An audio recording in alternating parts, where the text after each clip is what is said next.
Again, guys, just a short one, a little bit of nostalgia again. Who remembers rebuilding these ABS pumps when they go wrong?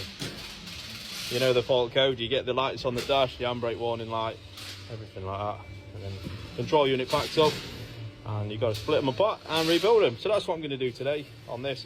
I'm just in the process of cleaning this up, this foot. Now, making sure it's all nice and squeaky clean, new seals, new control unit, make sure it's absolutely beautiful, new bolts as well. And I'll bring you along for the finished product. So I've just changed the control module. I couldn't get this really on film because I needed to concentrate. It's quite hard to do all these things at once. So these are the old seals. You get new seals for every bit of it. So always replace these. The old screws, a little bit rusty. The torque setting for these is 2 Newton meters plus 0.8 Newton meters, so not very tight at all. And always make sure you fit your caps just to block off the pipes, stop anything going in, and of course stop anything coming out. So I'm going to clean it all up better now.